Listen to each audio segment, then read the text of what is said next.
It's 5 p.m. We have a pretty long agenda, so I'm gonna get us started like right on time. I know a couple of people are just coming in right now. There's our Vice President, Mark. Welcome. Eh, I'm not gonna do a big speech. I hope that everybody has had a good start of this school year and has that energy. It's so nice to see kids back in our schools and uh, we send a welcome message that hopefully you guys all got to read in August, and just excited to see all of you here. I am at the moment in LA for the National School Boards, as your Eastern representative. And we had the board meeting today. We just got out of that, and it's really nice to see. There's going to be 44 states represented here, so it's really nice to see people really involved and excited about public education regardless of everything that is going around us, especially in LA right now. So with that, I have a quick change to review to the agenda. You guys all received that email, and because of timing, we in order for us to make a decision, we had to put it in today. And I'm wondering if you guys would accept the change to the agenda to add an item after the interview, so it become item number 3. And you guys would receive the email, but the Friends of Vermont for Public Education is hoping to add other organizations to this coalition for same dollars, same rules. Uh, so you guys all got a chance to see that email. So I'm wondering if we could add that item to agenda so that we can have discussion. So move. Okay, thank you, Nancy. A second by Jack. Any more discussion on that? Okay, with that, I look for a motion, sorry. All of those in favor signify by saying aye. Aye. Aye. Any opposed? Mel and Jim. Okay. Any abstentions? Okay, I would ready for changing the agenda. I really would love to have the full board accept. We do have majority, so we're gonna add the item to the agenda. And then we will talk when we get to that item, because I don't want to hold the interviewees. Right now, we can, at that item, we can talk a little bit about how things get on the agenda too, and just the timing and the precedent of other issues that have come up. So we have accepted the agenda. Correct, everybody good? All right. So with that, the interviews of the candidates for the voting ward, we're going to move into an executive session for that. But under Vermont's Education Transformation legislation, Act 73, as you all know, previously H54, the VSBA will appoint 2 members of the to the school district voting ward group. The working group is responsible for aligning its work with the school redistricting task force proposal and recommending to the legislature the optimal number of school board members per school board to maximize public representation and democratic input while maintaining effective board size, and 2, the boundaries for the district voting wards within each school district with alternative options if necessary, including detailed maps that clearly and unambiguously delineate ward boundaries that respect current municipal boundary lines. With that, the members of the working group are entitled to per diem compensation and reimbursement from expenses for not more than 10 meetings. I know that I'm telling you everything, but I just want you to know the details as you're interviewing the candidates. The VSBA solicited member engagement by providing an opportunity to apply. As you guys all know, you saw it in the newsletter, the update. So to appoint to the working group whose supervisory union or supervisory district board is a member that is an active member of our organization. The deadline for that application was July 31st. Since then, the application process require all of the interested individuals to complete that form. We share the questions with you, so each applicant answered a question. Then the legislative committee met, which was 1 member from each of our VSBA 11 regions. And we review all the applications using the rubric. And then the Legislative Committee also review information from reference checks that both Sue and Sandra did the reference checks. From the 11 applicants, the Legislative Committee identified 6 school board members to interview, and after interviewing the 6 school members, the legislative committee advanced 4 school board members to be interviewed by the board this evening. Tonight, the board will appoint 2 to the voting wire due to the sensitive and strategic nature of this. We are going to go into an executive session. So I'm wondering if there's a motion to go into an executive session to interview candidates to serve in the VSBA appointees, as VSBA appointees to the school district voting ward group. And I would like to invite the staff to attend, if that's okay with you guys, or at least invite, I would say the entire staff, but is that okay with you guys? Who's willing to do that motion? And then we'll do the appointments when we come out of executive session. So Jim, was that you that moved the motion? I don't know who was the first hand up. Yep. And Okay. the second, Jack. Gaston. Okay. Okay. So we have a motion and a second. All those in favor, please signify by saying aye. Aye. Aye. Any opposed? Any abstentions? Seeing none, we're gonna go. So you're gonna move us into a room, or Just us. wait. And we're gonna discuss still in executive session. Yes. Okay. Should be. Okay. So we're out of executive session. I'm looking for a motion to appoint to the district ward task force. I'd like to make a motion to appoint to the district. Now let me tell, what is the name of it again, and I'll make it correct. It's the Voting ward working group. voting board working group. I'd like to make a motion to Ward. appoint Mark and Marlon Okay. to this board. Second. To this group. Okay, this working group. Thank you. Moved by Linda, second by Nancy. Any more discussion? Seeing none, all those in favor, please signify by saying aye. Aye. Okay. Any opposed? Any abstentions? Hearing none. The motion carries. Thank you, everybody. That was great work, and we'll let the candidates know. And now we are gonna move into that third item on the agenda that we added today. And I'm Or gonna just let Gio in for. okay, and we're gonna invite both Gio and Neil to speak. And Neil- I'm actually going to leave for this. Okay, Gio's and going to you're cover it. I'm going to leave, and you can just text me when you're done. Okay, so can you just explain a little bit, and you're gonna leave so that we can. I'm going to leave. Gio can answer all of your questions. Yeah, and then, yep, and then just let me know when you're done, and I'll come back. Okay, thanks. All right.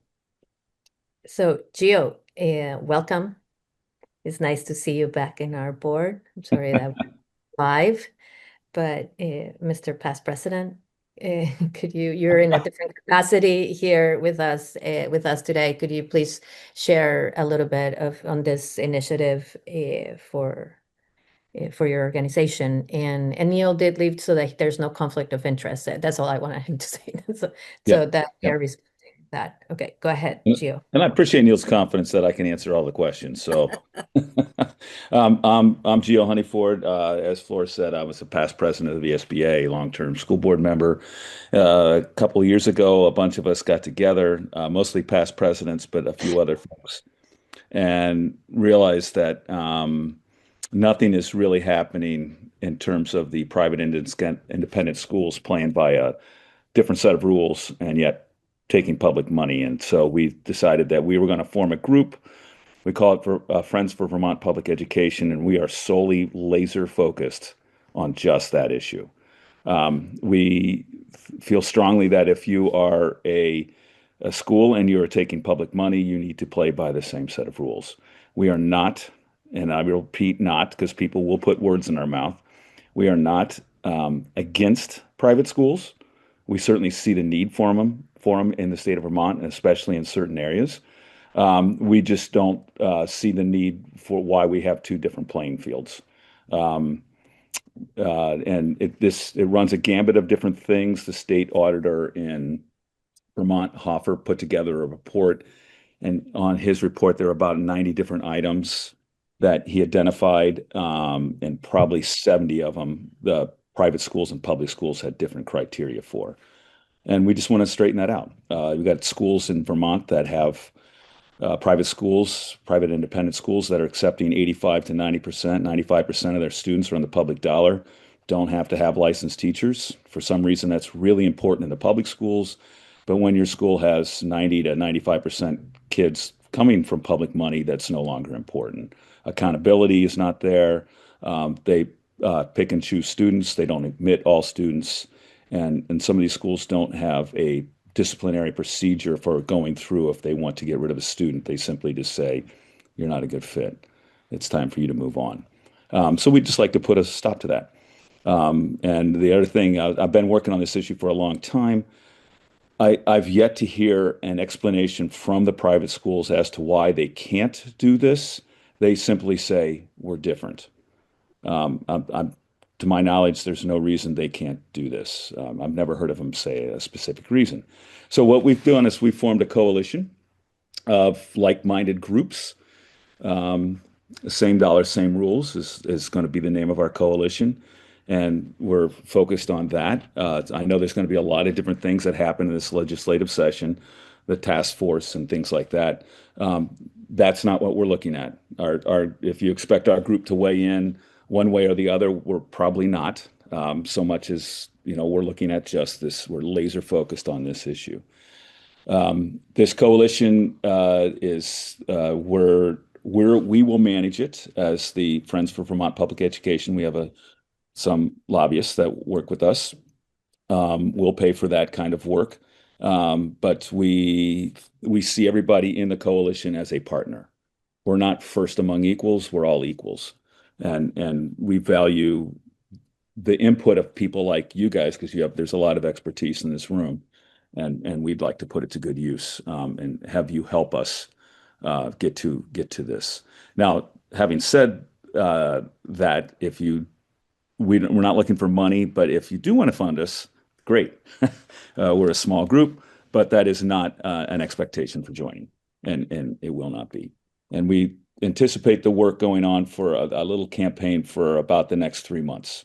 So it's not something that we see going on for years and years and years. Hopefully not.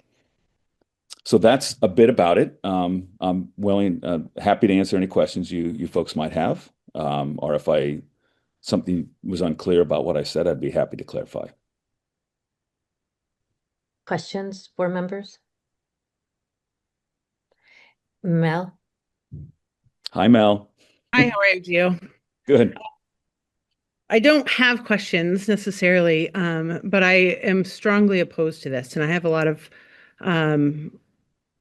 problems, I guess. It's kind of got me heated even just watching it on the agenda yesterday.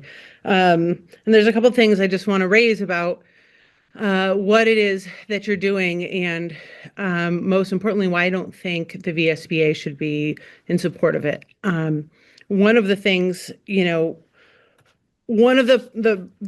one of your missions, right? The mission that you said is that you are not against independent schools, but you are looking to regulate independent schools, right? And regulating independent schools while you're calling yourselves Friends of Public Education, those are two different lanes, right? So I think trying to, work under this assumption that it's for public schools has nothing to do with public schools. This literally is just about regulating independent schools.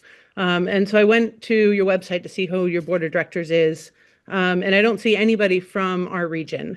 And when I look at the 18 schools that are approved as independent schools, and 9 of them are in our southern region. 9 of those schools that are approved that you're looking to regulate are directly connected to our system of education in the south of the state. We literally don't have other schools to replace them. So while I want to recognize that there are challenges and there are inconsistencies, there are also benefits to our community by having a high school. by having elementary schools in these towns that don't have publicly operated elementary schools. So to get behind an organization that is looking to regulate something that they're not even directly connected to in those communities, it feels very hard to me. It doesn't make a lot of sense, and it doesn't feel like the connection is there. It feels like an anti as opposed to an organization that's trying to promote good or common good. It certainly doesn't seem to be promoting access to education for our students. And when I guess the last point I'll make is, when we're specifically talking about the VSBA supporting it, ironically, we have our policies up for debate tonight, or to look at, I shouldn't say debate, but to look at them. And when it says, Article B2 for endorsements literally says that the VSBA shall neither endorse or oppose candidates for political office, either partisan or nonpartisan, nor shall it take position on political issues unless they affect the operation or support of public schools. What you're doing is not supporting public schools, and it is not affecting the operation of public schools. It is regulating independent schools. So I don't see this as being a VSBA, an area VSBA should be endorsing. There's my bee in my bonnet about that. Yeah, thanks, Mel. Jim, and then, or Gio, feel free to answer any of that. I'm going to let Jim go first, and then you can build on that, or do you want to share something before? Yeah, the only thing I would say is that it's the state had this AOE has a very poor track record of policing private independent schools. And the most recent example is what just happened in the Vermont school for the girls of the one of the teachers abusing a student. That wouldn't have gone on like that for that long in a public school. It would have been caught sooner. So I think this is about kids. It's happening in public schools too. Okay, Jim. Yeah, Mal did a very nice job of covering most of what I would have liked to cover. How, I just kind of want to, again, this is, at this point, for years, we've had a lot of independent schools to worry about. Now the fact that, the law change has brought it down to a list of 18, and as Mal mentioned, we're kind of heavy in those in our neck of the woods. My concern is this has been from a community that relies upon several independent schools as very important parts of our education system. Even our public school boards have felt for a long time that the attempt to make independent schools do everything that public schools do hasn't come from a logical place. There are things that independent schools, like open admissions and all, is very important. There are other elements that keep on getting returned to, as publicly elected boards and things like that are just keep on coming back. And it's sort of it does feel like it has a lot less to do with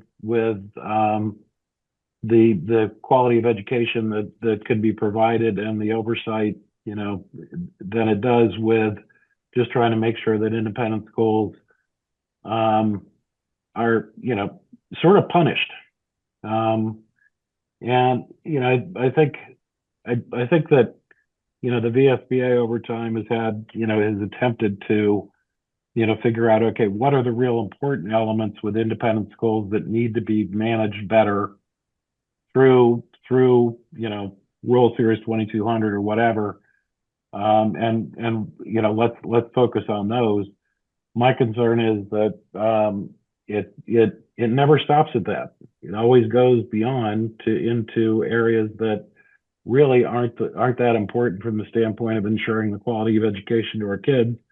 And they're kind of a little overbearing, and from my perspective. So that's the concern, that it's once the even though I'm a public school servant and love public schools, I think that, you know, we have a tendency in this, a lot of people to to not recognize, you know, to go overboard on the request from, you know, on the basis of equality, to ask for things that really aren't all that relevant or important to accomplishing what we want as a community that uses independent schools for a significant number of our kids.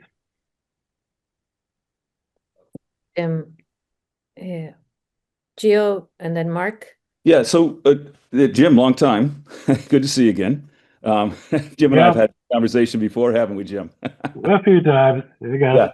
So I'll just say two things to that. We're not looking to have private schools have publicly elected boards, because that would obviously basically make them into public schools. So how they govern themselves is not what we're talking about. So if they govern themselves by having privately appointed boards, that's what they do. So we don't want to go into that. That's their business. They're governing themselves. I guess it just comes back to what I said earlier, that these students, they're all of our students. If the requirements are not important, that we shouldn't be making schools do those things, then we shouldn't make public schools do them either. So if licensed teachers are suddenly, it hamstrings one set of schools, wouldn't it hamstring all sets of schools? So we feel strongly that if we've determined as a state that this is important in public schools, then it has to be important in schools that are private independent but accepting public money.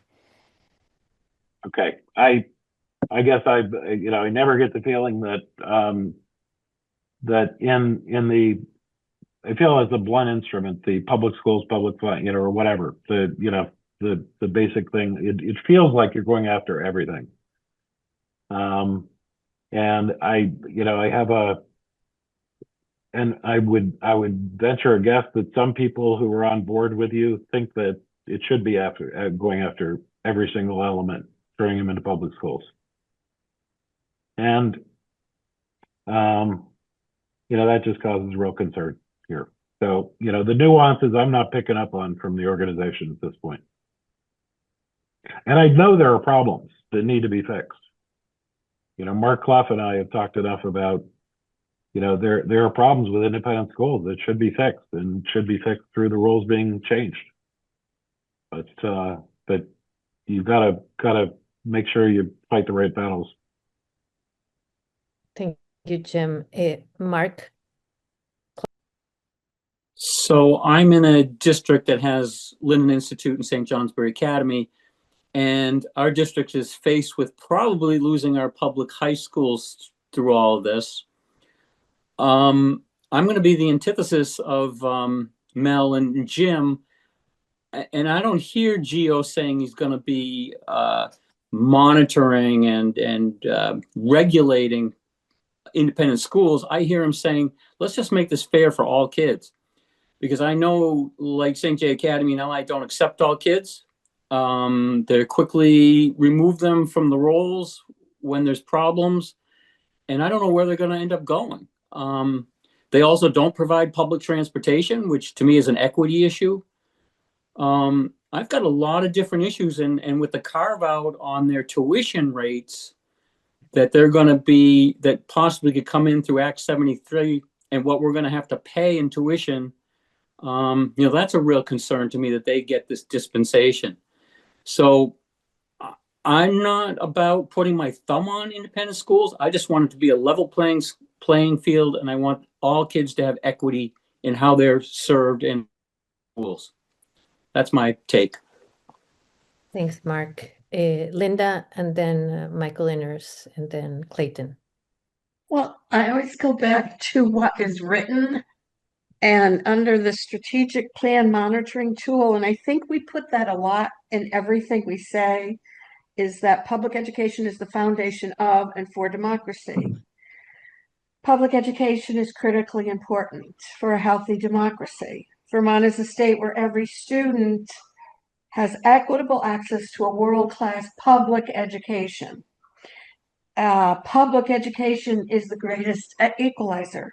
So I think we have to say to ourselves, are we looking at every child in Vermont, as Mel is talking about, and as the other, and I'm sorry, I'm not good with names, the gentleman who's bringing this forward, are we, as the VSBA, saying that every child is important? Or are we saying that every child in public education is important because the money is going to private schools? And that's what we're talking about here. We're talking about money. You know, we're talking about where does the money should go? Should the money go to private schools, independent schools? I don't think it's about, even though regulation means rules, and that's what Mel is talking about, I think. I don't always think that regulate is the right word. I think we're really talking about the money. And again, I think we have to talk about the fact of, are we talking about every child in Vermont? Or are we talking about every child in public education in Vermont? And those are two different really big things that I'm not sure we've ever come to grips with about it. That's my interpretation, because a lot of what is in VSBA says public education. It does not say independent education. It says public education. So again, are we a group of people on school boards who are working for every child? Or are we a VSBA working for public education? And that's a huge, huge discussion. Thank you. Michael Inners. Yeah, I mean, I don't put much stock in the idea that it's somehow outside of our scope because it's private schools. The money is coming from public education. The money is being paid by public school boards. It's coming from the education fund. And in fact, it has an even greater impact because unlike paying tuition to another public school where the money really just recirculates back into the ed fund, when we pay private school tuition, it leaves the ed fund. And many of the private schools are well represented in the sort of the top 10 tuitioning cost rankings. So it's not even very efficient often. So I think it really is in our scope. There's a very strong tie between public school boards and the private school tuition that's being paid and how they operate. Second of all, I see us as still being responsible for our students, even if they do get tuition to a private school. They are the responsibility of the local education agency. And if the private school, for example, disenrolls them, they're right back on our plate. They're not like they go away. So I really just think the idea that somehow outside our scope is just doesn't hold water. Secondly, I mean, I completely agree with Gio on the idea that if the rules really aren't necessary, they shouldn't apply to public schools either, right? And maybe this would sort of catalyze some of the thoughts on, are these rules really necessary, or are they necessary? And if they're necessary, they really should apply across the board.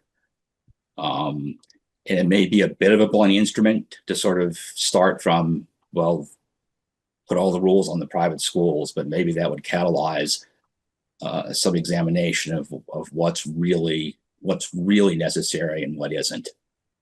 So that's kind of where I'm at with this. Thank you, Michael. Clayton? So I'm from Danville, and we operate a very small public high school in the shadow of the same two, St. Johnsbury Academy and Linden Institute. And so we know very well what happens to students that those academies don't want. There's no process for them to say to anybody that they become a student in poor standing. They just are told to leave and they get sent over to us a lot of the times or to somebody else, but they're also similarly about to drive us out of business. And I can understand the desire to do this, but the scope of everything is the same. Making teachers be licensed, then you're going to have to put them in the unions, and then you're going to have to let the Vermont NEA into these private schools. I don't think that you're going to win that fight. And so I think, but some of the push to make them be some sort of accountability as partly the LEA in this case. Like a private school, these are your students. There's got to be some aspect of this where you have responsibility to your most difficult students going forward because you've taken on the responsibility from these towns that are sending. You can't just punt. You can't just punt them back. And so I can see where there is a need for this. I don't know that the VSBA needs to be involved. Thank you. Yeah, if I could just kind of tack on it, I think that, I actually what your group's doing, Geo, I think can be really powerful and important. But as long as it's sort of focused on, and Mark Clough is a great source for what the issues are with certain independent schools, and having public schools and independent schools get along. We've had, we actually, I think, we tend not to have those problems because we're pretty close with the independent schools that are part of our system, and they aren't always perfect, but they tend to listen, and we talk to them a lot. They understand what our concerns are, and they tend to accommodate those. I know that up in Mark's territory, that is not the case, and they need some changes to. I think there probably do need to be changes that if you grew up with focusing on the things that that really sort of Mark and Clayton need for their relationship with those schools to make it work better, then I think I'd be on board. I just get worried that it's everything in the kitchen sink tends to be the approach of groups who are trying to impact independent schools. I'll shut up now. Okay, thank you, Jim. And you have had your share. I will invite others that haven't spoken. I just want to say, as your president, I want to stay like high level, but I also want to offer a little bit of what I heard when we met with Geo and VSA and everybody else. I just want Geo to tell us who has joined the organization already, and I know that some of that is already on your website, but I also want us to remember that the issue's a little bigger, and I think, Jim, you actually had shared some stuff with me, I don't know, last summer, I think it was. The issue for us is going to be also the tax credit that is coming on from the big, beautiful bill, even though governors are the ones that have to opt into choice. So putting pressure at this moment on same dollars, same rules is going to be really important for us. If that new tax credit, and I can look it up. I don't have it right in front of me. I was just looking for it, but that new federal tax credit that is going to trying to boost a choice for private schools. So it's not just as narrow as what is impacting you and your community. I know that Jim and Mel, your schools are awesome. They're serving a lot of kids. 95% is of kids are from public schools. What I think they're talking is up here is the accountability of the use of public funds. Our bylaws and our resolutions very much play into public education, as Linda was reading. I don't think we have to differentiate. Are we serving? What we're doing is serving all of our kids in Vermont and within the public system. We have we have some independent schools. There's nothing against the independent schools. It's about using we already operate under tight budgets, shifting more resources. Not necessarily I'm talking about you, Mel and Jim. It's shifting more resources into private education that there's no accountability on. You guys are not the only ones in existence. There are tons of other schools that there's no accountability for. So what we're asking here is, do we want, if we join this organization, we would be able to be part of the conversation and join the coalition, because it's not like it's more like thinking about when we were working, in my mind, and Gio, please correct me if I'm wrong. In my mind, it's more like working when we were working, we were all paying a little bit to Necrasen group, so that we're working with the NEA, the VSA, the VPA, and we're all strategically thinking about how best to make sure that there's an accountability, in this case, for the use of, for not the use, but to keep in mind same dollars, same rules for accountability of the use of public funds. And I don't know if that makes any sense. So that's how I was seeing it more up here, and the repercussions that could come in the context that we are right now as a nation. It's bigger than us. So I just want us to be able to think outside the box, and that's what I'm going to say.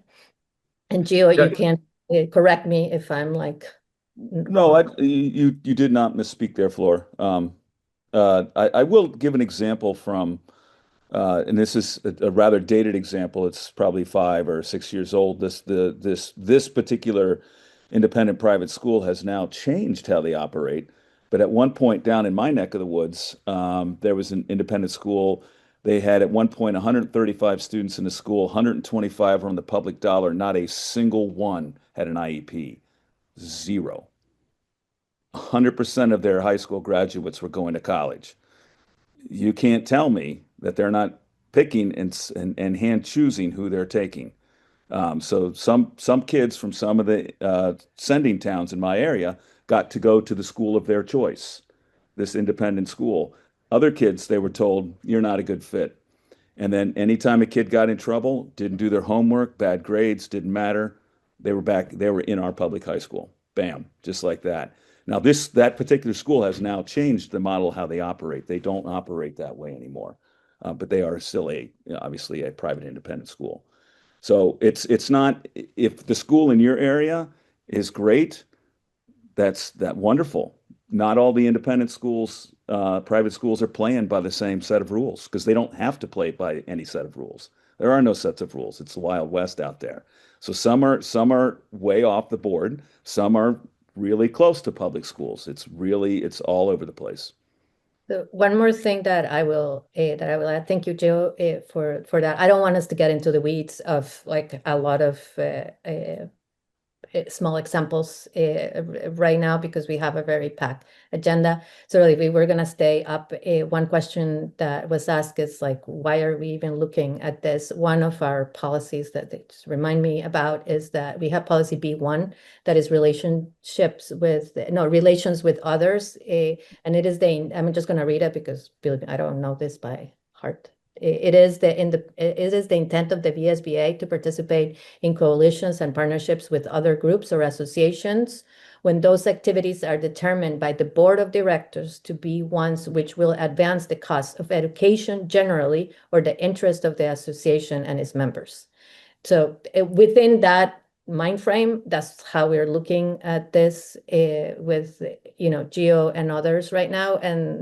And the one thing that, Jim, sorry, I used your name and then I didn't give an explanation of the conversation we had, was like you had shared with me how you guys were losing some of your middle school students to other independent schools that were not necessarily serving your kids and having an impact on your middle schools. So that's what I was referring to, nothing that we need to get into right now. But so with that in mind, what would we like to do as a board with this invitation to participate in this coalition?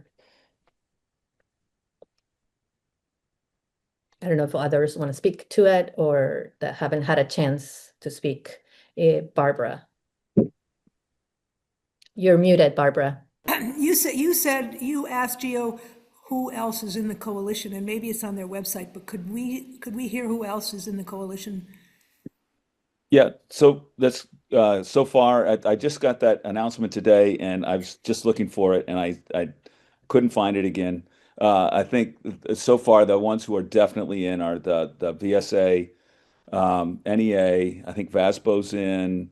I think the VPA's in, and that's, I'm just going off memory today, and I think they're all officially in.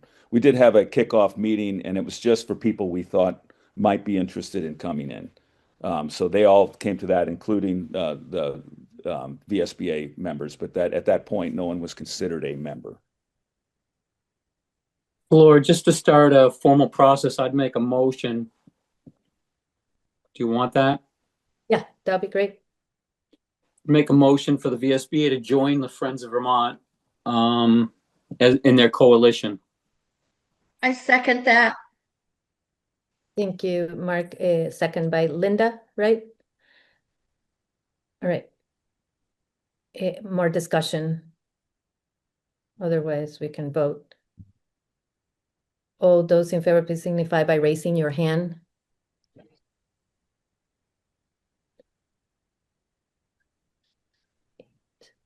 Nine, 10, 11, 12. Okay. And all those against, please signify by saying nay. 1, 2, 3, 4. Okay, the ayes have it. So the motion has carried. And thank you, Gio, for coming today. And as always, the board, is really good about working together, even when we don't have full agreement. And that's why we are an awesome board, because there's a diversity of thought, and we would continue to work together. Thank you for being here and for the work Great. that you guys Thank are you for doing. joining, and thank you for the robust conversation. Okay, thank you. And then I'm just gonna let Neil know that he should come back. All right. Well, thank you for that. And I know that it was an easy, and thank you for your thoughtful engagement on that. Now we're gonna move into an update from the employer commissioner.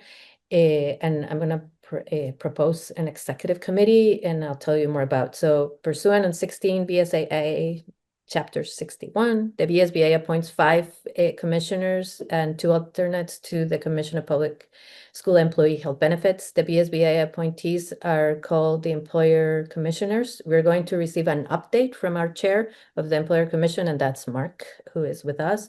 Due to the sensitive and confidential nature of the development bargaining strategy, there is an executive session proposed.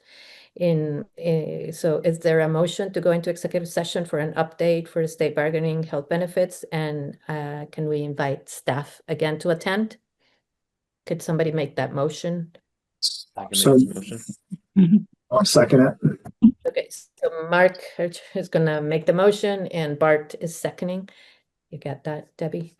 All right, all those in favor, please signify by saying aye. Aye. Aye. Any opposed?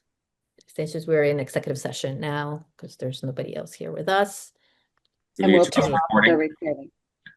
Okay, okay, just stop. Thank you. That was the next thing. I'm gonna ask Debbie to put the recording back. And now let's do the financial report. I am looking at just talking with Sue briefly. I may be cutting some items. We are really behind on our schedule today. I apologize for that, but there were some important conversations we were having.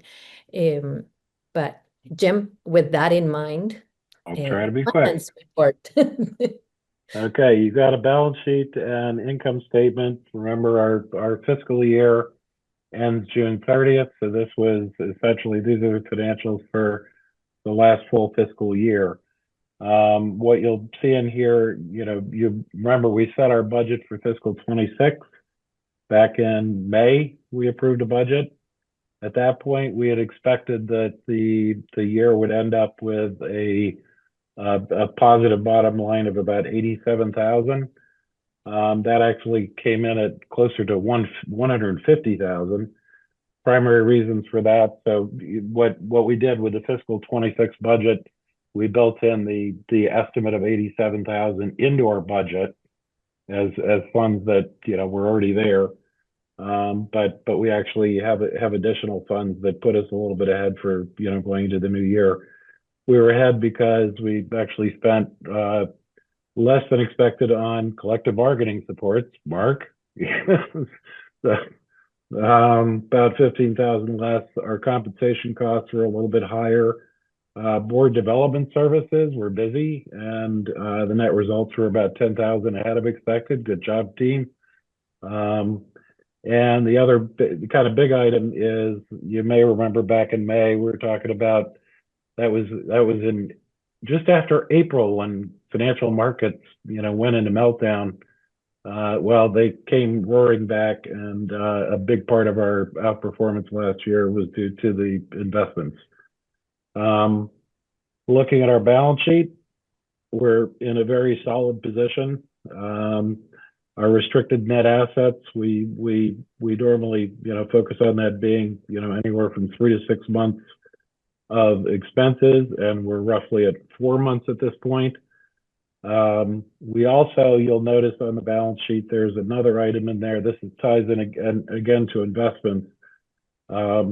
We recognize some of our investment income through our income statement, but not all of it. Basically, we recognize the dividends and interest that we receive as income, and then when we actually sell something and take a capital gain, we recognize that. Last year, we had dividend income that's pretty predictable, but we also, when we decided to change from an S&P 500 fund to an ESG fund, we sold that and took a gain, so that came through the income statement. But at the end of the year, we still had roughly 50,000 in our equity account that's reflected. That's unrealized gains in the investment portfolio. Also, because of our profit being a little bit ahead of what we expected last year, our unrestricted net assets are up a bit. So, basically where we are, we're in really very solid financial position. We're starting this year where we had carried forward 87,000, but we have more than that essentially in the bank to put us in a position to be able to handle this year. So the net result, we're in good shape. We're ahead on numbers. And I'd be happy to take any questions. Any questions for Jim? And then I just see a lot of And the finance committee is going to be getting together shortly, guys. I've got the investment results for the year, and we do that on a quarterly basis. So we go through and decide, whether or not we need to make any changes, and so we'll present that at a future board meeting. Thank you, Jim, for your leadership and for being our treasurer. And thank you, Finance Committee, for working so hard on this. Seeing no questions, I'm going to move our agenda to the next topic. Sorry. So we have board learning. We are quite behind today, and I know a few of you have a hard stop. And I want to respect your time. I really don't like to run meetings past. And again, my apologies because we added an item. Is there any questions that we were going to go policy by policy? We really wanted to do some board learning. There's just no time today. Are there any other questions? Otherwise, we'll schedule this for another time with your permission after you had accepted the agenda. Unless there's specific questions, hopefully you got to read them. Sue, that okay with you too? And yes, staff? that's fine. Right. So make yourself learning on policies, which is how we govern. I'm going to move now into our regional meetings organization. Sue? Yes. So the regional meetings are going to be held remotely on September 30th. We are highlighting the regional meetings regularly in our weekly emails, and the regional meetings registration link is at the top of our website homepage. So please register as soon as possible for your regional meeting. In your board packet, there is a page with a list of regions and the expiration of terms of regional representatives. If your term is expiring in 2026, you will be responsible for running the business meeting and election for your region. Those of you who are running your regional meetings, I'm going to list them. It would be Mark Koenig, Jim Salzgiver, Emily Reynolds, Megan Metzler, Michael Inners, Barbara Postman, Mark Clough, Linda Smith, Laura Williams, Joe Winrick, and Neil Odell. And I will be emailing a script to you beforehand. You can stick to that loosely or strictly, however you want. Staff are going to be able to assist in some, but not all of the regional meetings because there's 11 regions and we don't have 11 staff members. We will share a minutes document and ask that you fill in basic information about motions that are made during the meeting and any information you would like to note. The following board members' terms are expiring and you will need to be elected again if you would like to continue serving on the board. So the following people have indicated they are running for the board again. And let me know if any of this is wrong. I'll pause after I'm done with this list. So these people have said they are running again. Suzanne Buck, Bart Bazzaio, Tara Arneson, Gaston Bathalon was tentative, Clayton Cargill, and Nancy Russell. So I'm going to pause here to make sure that information is correct. Sue, this is Gaston. You can change my tentative to running over. Oh, wonderful. Thank you. That's great. Okay, Thank you, sure. Gaston. Yeah, thanks. Okay. Let's see.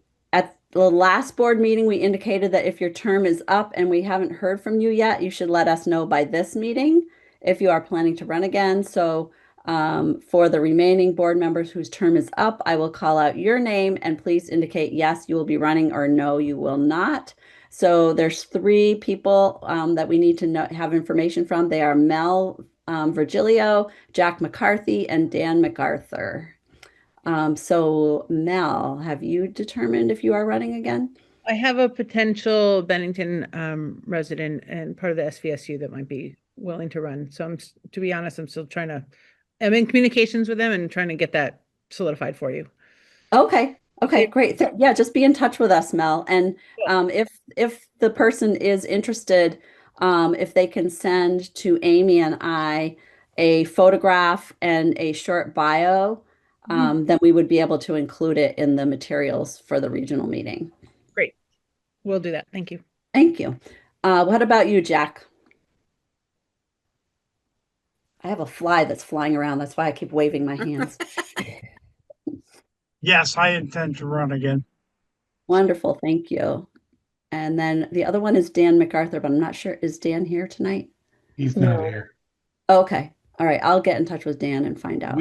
We edited the email that went out to the regional members, sort of fishing for someone to run in his place. I have a feeling my take is that if nobody else runs, he'll step up at the end, but he's looking to be done. Okay. But that's just, I asked him and he said, I don't know. I got a vague answer, but that's what I think's going on. All right. Thanks very much. So the last bit here is just for those regions with open seats, please solicit interest from school board members who are interested in serving on the VSBA board. It sounds like you are doing that. And as I said, they should email Amy and me to let us know of their interest and include a photo and a short bio. Just a little bit more information about the regional meetings. In addition to the elections, there's going to be time for a discussion about strengthening your relationship as a regional rep with the school board members in your region. Each region's going to hold this conversation and each may brainstorm different strategies. We are going to provide a written discussion guide in the script.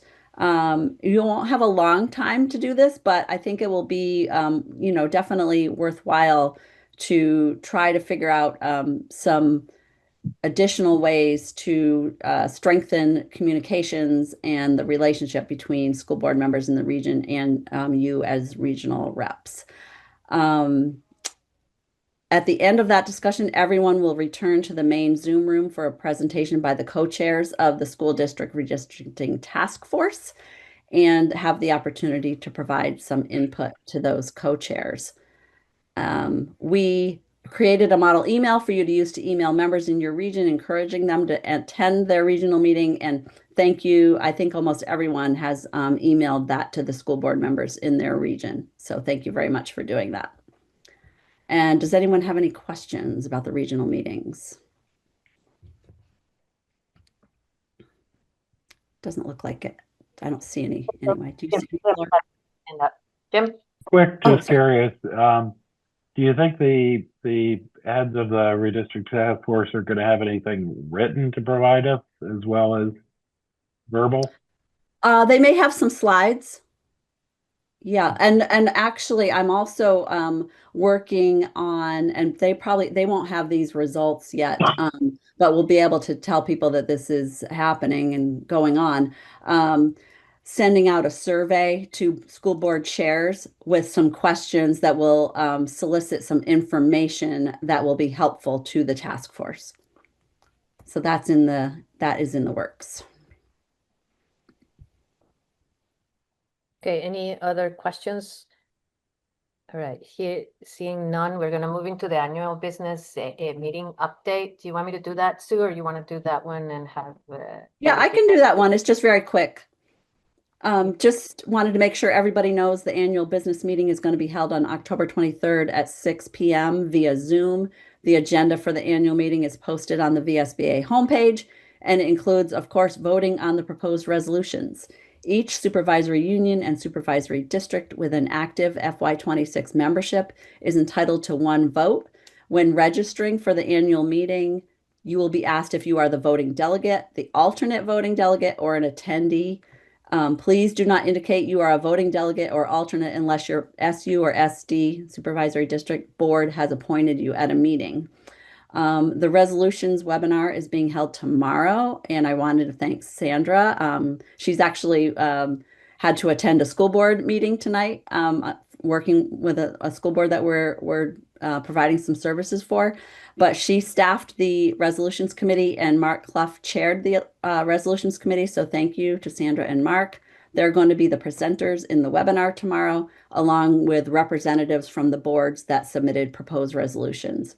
So that is the information about annual meeting. We'll send you some more information as it gets closer. And are there any questions about the annual business meeting? Questions? And we'll collect some data. We've heard from a couple of people that want the annual meeting live. We will continue to collect some data and see how we do this year. And it's not done yet, but we'll try to make it interactive as possible. Now we're going to move into the annual conference update. Debbie? Sure. I just realized that we are exactly 6 weeks away from the conference, 6 weeks today, in fact. Can't believe it's coming that fast. For those of you who don't know, the title of this year's conference is Partnership in Action, Leading as One Governance Team, with a focus on the board superintendent partnership, which is one of the 6 pillars of the essential work of Vermont school boards.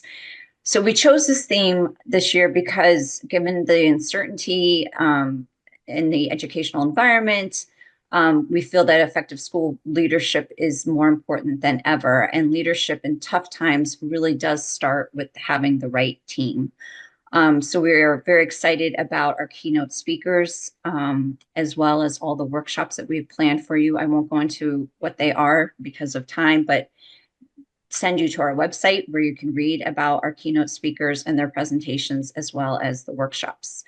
So our goal in the strategic plan is to increase school board enrollment or participation at the conference 10% each year. So just to give you some numbers, last year we had 120 board members attend the conference. So that means 10% in addition to that would bring us up to 132.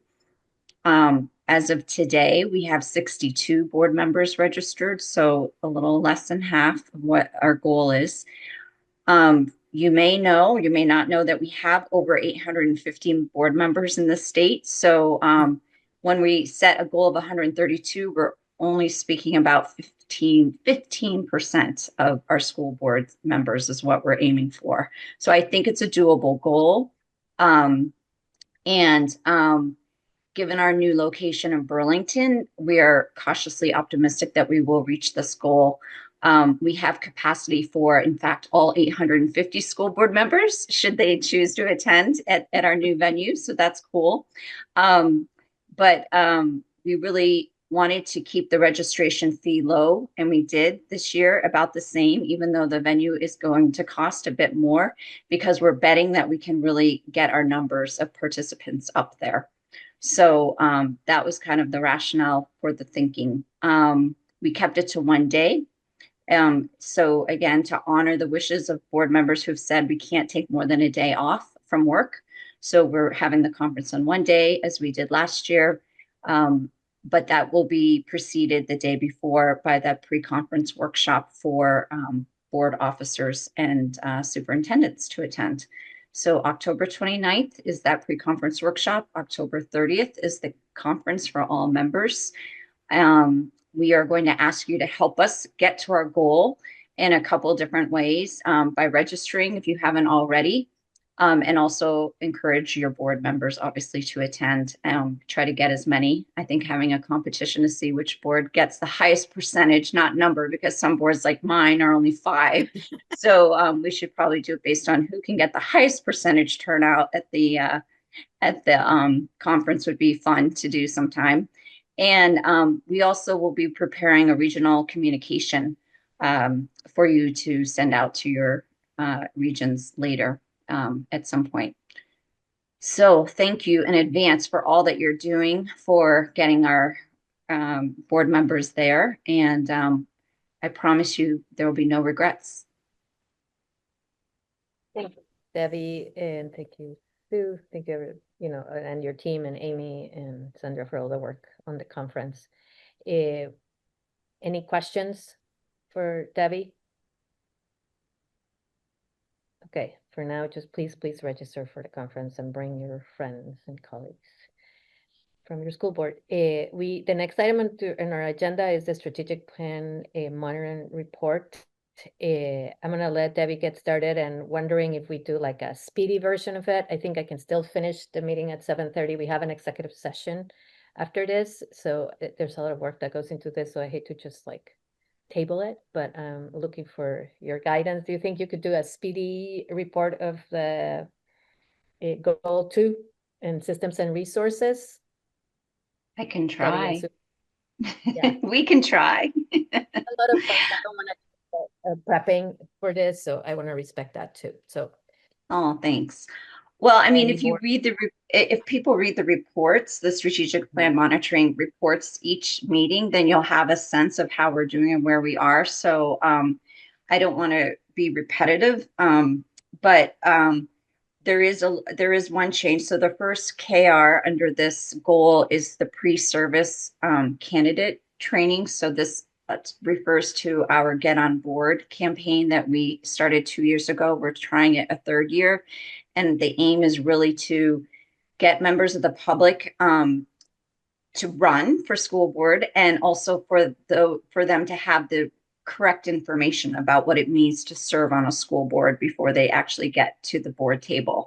One thing I would like to note is that we have a webinar for members of the public. We've done it in December this year. We're actually going to be doing it in November. So just keep your eye on the weekly update. You'll see the date there. That's an evening webinar, because again, these are not for board members, although board members are always welcome to attend. It's more for members of the public who are considering a run for school board. So that webinar, as I said, will be in November of this year.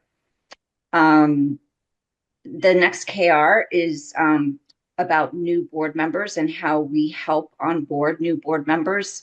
The VSBA basically offers a service to supplement, not supplant, but supplement what the boards are doing to help their new board members get acclimated to their role.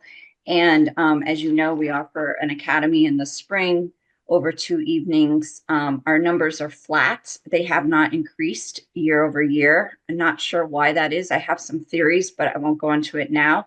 My hope is that it means that they're getting a lot of what they need from their home boards, from their chairs and superintendents, and they don't feel they need to come to the VSBA for additional resources, but I don't know. That is about it for that KR. We're still going to keep going and support the boards to support the new board members. That's kind of how we're looking at our role at the VSBA, is supporting what is happening out there already. Continuing service is the next KR, and that's really speaks to our webinars, and that's, we invite all of you to be part of our webinars, because we know that when we as adults are asked to teach others content, that we have to learn it extremely well ourselves. So it helps all of us to really to be more knowledgeable and become more experts about the content. And that's why we ask school board members to be panelists at the webinars. So we will reach that goal, I'm sure, of 20 board members before the end of the year, because I've yet to meet a board member who said, no, I really don't want to be a panelist for a webinar. Everybody here, as well as other board members that aren't part of the VSBA, are always more than willing to participate as panelists, which I find very heartening. The next KR speaks to board chairs. And we continue to support board chairs and superintendents. We do this in a variety of ways, as you know. This also is about that mandated training that is in statute, that we have to, that board chairs and superintendents have to have 8 hours of training together a year. And what we've decided to do at the VSBA is offer kind of a menu of options about how you can meet those 8 hours. So by attending the pre-conference workshop in October, you can get a couple hours done there. If you attend the whole annual conference on the full day of the conference, you can get all 8 hours done there. So there's a variety of ways that you can get that training done. Whole boards, that's the next KR. That's really what I do a lot. I spend a lot of my time working on this. This is professional development for individual boards. So sometimes we call it customized board development, customized board learning. It's basically all the training and the retreats that I lead. And just to give you a sense, I think our goal was 60 hours of customized board training a year, and we're 2 months into the year, and I'm already at half. Well, we are already at half. We're at 30 hours of training. So the demand is there, which is great. And one thing I did want to note of interest is that we're managing to get invited by boards that haven't typically invited the VSBA to do board training. And my observation when I work with some of these new boards is that they need it. They really do need it. And my sense also is that after being with them for sometimes 2 hours, maybe 3, maybe 4, it's far from adequate. And they know that, and they know that they need more training. So it's almost like they begin to understand what they don't know. And that's really promising and encouraging. So I feel like if we can get those boards to the annual conference, or a portion of those boards to the annual conference, that could be a turning point for them to become an effective board. So whenever I finish up a training, we talk about the conference, and I talk about how the content is always very important and valuable to boards, and that networking opportunity is probably just as valuable to boards, because you get to interact with other boards from around the state and really learn from others about how they are governing. So I feel that's another reason I'm going to pitch again the conference, is because we have a number of boards in Vermont that are really on the cusp of becoming more effective, if not highly effective boards. And I think that's really exciting. And I'd love to get members of every board in the state at our conference this year. That's it. And I just have 2 quick ones, Floor, to cover for Sandra, because she can't be here tonight. The first one is for superintendent searches. We had 6 successful outcomes for superintendent searches in FY25, and the superintendent search service always embeds board development in it. So several board members did receive training through that process as a secondary benefit of their search contract. We're currently wrapping up one search for an interim superintendent and have issued a contract to another board as well. So we anticipate another relatively busy year for superintendent searches. And then on superintendent evaluations in FY25, we saw the demand for our superintendent evaluation services double. As a result, we did some cross training and internal capacity building, and Debbie is now working on superintendent evaluations as well. She's fully trained in that area. We also launched an evaluation toolkit to support boards that are doing it on their own. And we supported several boards that reached out for guidance. So we're now positioned to support boards throughout the year, and we have already completed one evaluation for FY26. And that ends our strategic plan monitoring report.